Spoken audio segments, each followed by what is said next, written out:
SBB Medicare గత సంవత్సరం కాలంగా మీ అభిమానాన్ని చురుకున్న ఎస్బీబీ మెడికేర్ మొదటి వార్షికోత్సవం సందర్భంగా కృతజ్ఞతలతో 1000 రూపాయల మందుల కొనుగోలుపై ఓఆర్ఎస్, 1999 రూపాయల మెడిసిన్స్ కొనుగోలుపై డిజిటల్ థర్మామీటర్, 2999 రూపాయల మెడిసిన్స్ కొనుగోలుపై గ్లూకోమీటర్ ఉచితంగా పొందండి. ఫ్రీ హోమ్ డెలివరీ కోసం కాల్ చేయండి 6262515149. SBB Medicare, Tilak road, Tirupati. Tirupati Chandragiri నియోజకవర్గాల పరిధిలో ఉన్న హంటిన్ రామ్జీ పటం భూములను, పరకాల మఠం భూములను, దేవాదాయ భూములను సంరక్షించాలని సిపిఎం నేత కందారపు మురళి ఓ ప్రకటనలో డిమాండ్ చేశారు. గత ప్రభుత్వ దౌర్జన్యాలను, అక్రమాలను సహించలేకే ప్రజలు నూతన ప్రభుత్వానికి పగ్గాలు అప్పచెపితే ప్రస్తుత అధికార పార్టీ నాయకులు ప్రతిపక్ష వైసీపీ నేతలతో కలిసి హదీరామ్జీ మఠానికి సంబంధించిన 10 ఎకరాల భూమిని కాజేయాలని కుట్రపూరితంగా ప్రయత్నం చేస్తున్నారని, దీన్ని తక్షణమే ఆపాలని ముఖ్యమంత్రి చంద్రబాబు నాయుడుకు కందారపు మురళి విజ్ఞప్తి చేశారు. వ్యతిరేకిస్తామని చెప్పి ప్రజలు వైసీపీ ప్రభుత్వం అనుసరిస్తున్నటువంటి విధానాన్ని వ్యతిరేకిస్తూ ఒక గొప్ప విజయాన్ని తెలుగుదేశం పార్టీ లేదా ఈ కూటమి ఊహించనంత విజయాన్ని అందించారు. తిరుపతి నగరంలో 62,000 మెజారిటీ, చంద్రగిరి నియోజకవర్గంలో 40,000కు పైగా మెజారిటీ, లేదా జిల్లాలో ఎక్కడ చూసినా పెద్ద ఎత్తున మెజారిటీ ఇచ్చింది ప్రజలు ఎందుకోసము అన్న విషయాన్ని విస్మరించి అధికారంలో ఉన్నటువంటి పెద్ద మనుషులు సాగిస్తున్నటువంటి ధోరణులు చాలా ప్రమాదకరంగా కనిపిస్తున్నాయి.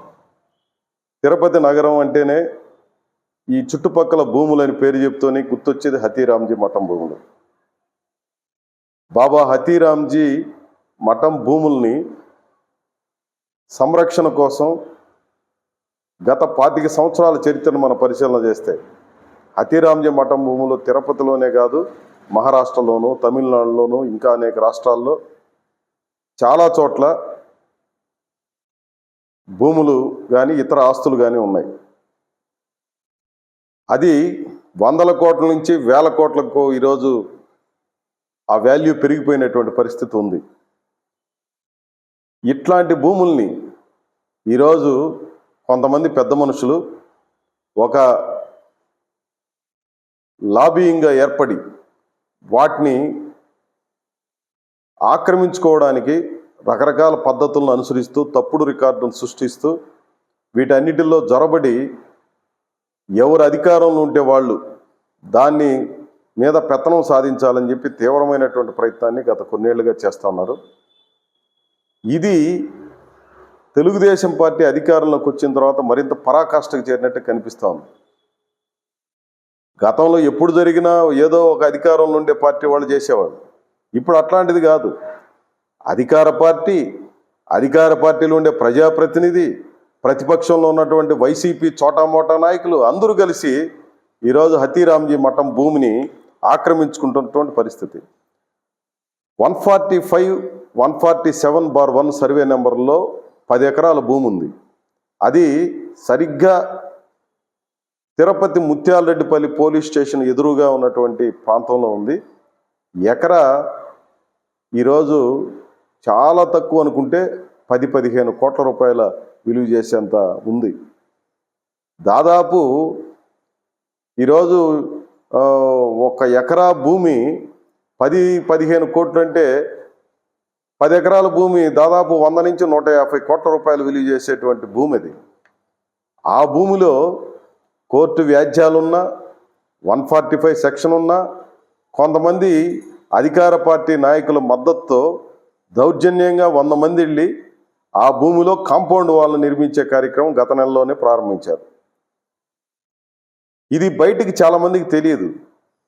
హతీరామ్జీలో ఉన్నటువంటి అధికారులు కొంతమంది వెళ్ళి ఇది హతీరామ్జీ మఠం భూములు, దీంట్లో నిర్మాణాలు చేయడానికి వీల్లేదు, మీరు ఉండడానికి వీల్లేదని చెప్పి అభ్యంతరం చెప్తే ఈ అధికారులందరినీ ప్రస్తుత అధికార పార్టీ నాయకులుగా ఉన్నటువంటి వాళ్ళ ఆదేశంతో అక్కడే ఉన్నటువంటి ఆ ఆక్రమించినటువంటి భూమిలో కట్టబడిన తాత్కాలిక రూములో ఈ అధికారులను కూర్చోబెట్టి, మోకాళ్ళ మీద కూర్చోబెట్టి, వాళ్ళ చొక్కాయలు విప్పించి, గోడ కుర్చీలు వేయించి, మీరు మమ్మల్ని వచ్చి అడుగుతారా అని చెప్పి నానా బూతులు తిడుతూ మేము అధికారంలోకి వచ్చాం, మేము చెప్పింది మీరు చేయాల్సిందే అని చెప్పి దౌర్జన్యం చేయడం అనేది ఇది ఏ రకమైనటువంటి ప్రజాస్వామ్యమో నాకు అర్థం కావడం లేదు.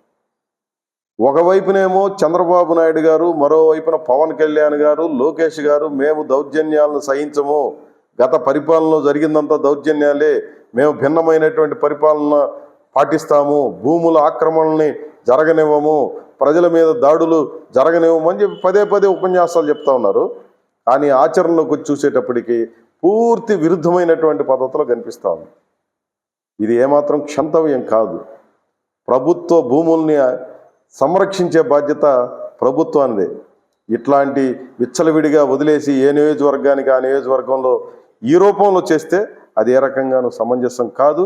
కాబట్టి తక్షణం రాష్ట్ర ప్రభుత్వం జోక్యం చేసుకొని హతీరాంజీ మఠం భూములను కాపాడాలి. హతీరాంజీ మఠం భూములే కాదు, పరకాల మఠం భూములు లేదా రకరకాల దేవాదాయ భూములన్నీ కూడా ఈ తిరుపతి నగరం చుట్టూతా చంద్రగిరి నియోజకవర్గంలో పెద్ద సంఖ్యలో ఉన్నాయి. ఇప్పుడు నేను చెప్పినటువంటి ఈ ఘటన చంద్రగిరి నియోజకవర్గ పరిధిలోకి వస్తుంది. అక్కడ ఉన్నటువంటి అధికార పార్టీ నాయకులు, ప్రజాప్రతినిధి, అక్కడ స్థానికంగా ఉన్నటువంటి వైసీపీ నాయకులు అందరూ కలుసుకొని 10 ఎకరాల భూముల్ని మింగేద్దామని చెప్పి ప్రయత్నం చేస్తున్నారు. దీని మీద హతీరాంజీ మఠం అధికారులు పోయి అడిగితే వాళ్ళ మీద దౌర్జన్యం చేశారు. దౌర్జన్యానికి గురైనటువంటి వాళ్ళు భయపడిపోయి నోట మాట రాక బిత్తరకపోయి హతీరాంజీ మఠంలో ఉన్నటువంటి ఉన్నతాధికారికి చెప్తే ఆయన రమేష్ గారు లేఖ రాశారు ఆర్డీఓ గారికి.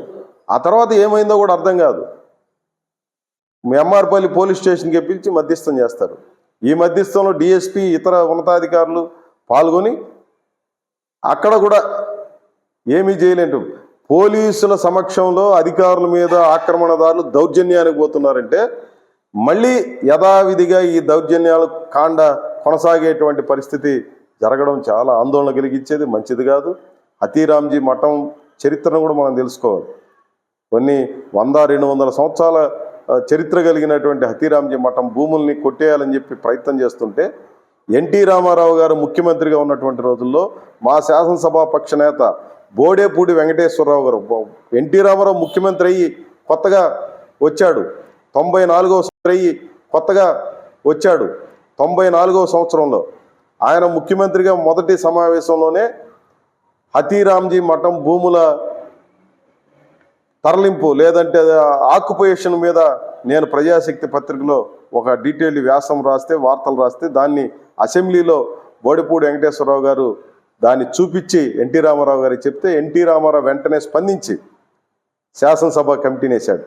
కాకినాడ శాసనసభ్యుడు ముత్తా గోపాలకృష్ణ గారు, ఇక్కడ నెల్లూరు జిల్లా అల్లూరు శాసనసభ్యుడిగా ఉన్నటువంటి జక్కా వెంకయ్య గారు, ఇంకా ఇతర సిపిఐ ఇతర నాయకులు ఎవరైతే ఆ రోజున శాసనసభలో ఎన్ని పార్టీలు ఉన్నాయో అన్ని పార్టీలకు సంబంధించిన ఎమ్మెల్యేలతో శాసనసభ కమిటీ వేశారు. ఆ శాసనసభ కమిటీ తిరుపతిలో కూడా పర్యటన చేసింది. మన తీర్థకట్టె వీధిలో ఉన్నటువంటి పుష్పతోటని ఆక్రమణకు గురి చేసింటే దాన్ని అంతా కూడా కాపాడింది. అదే మాదిరి తిరుపతి నగరంలోనూ చుట్టుపక్కల తమిళనాడు రాష్ట్రంలోనూ మహారాష్ట్రలో ఉన్నటువంటి భూములన్నింటినీ కాపాడాలని చెప్పి స్పష్టంగా చెప్పింది. దానికి ఒక స్పెషల్ ఆఫీసర్ని అపాయింట్ చేశారు. ఆయన ఇదే పనిగా ఉన్నాడు. గత 25 సంవత్సరాలుగా ప్రభుత్వ ఆస్తులన్నింటినీ కాపాడడం కోసం, దేవాదాయ ఆస్తులను కాపాడడం కోసం తీవ్రమైనటువంటి ప్రయత్నం జరుగుతుంటే ఈరోజు హతీరాంజీ మఠం భూములకి ఎసరు పెట్టి వాటన్నిటినీ మింగేయాలని చెప్పి చూస్తున్నటువంటి వైఖరి సమంజసం కాదు. దౌర్జన్యం చేసి మరి దీన్ని మేమెవరూ చూస్తూ ఊరుకోము. దీన్ని గట్టిగా ఎదుర్కొంటాం. ముఖ్యమంత్రి చంద్రబాబు నాయుడు గారు, పవన్ కళ్యాణ్ గారు జోక్యం చేసుకొని పరిష్కారం చేయాలని చెప్పి కోరుతున్నాను.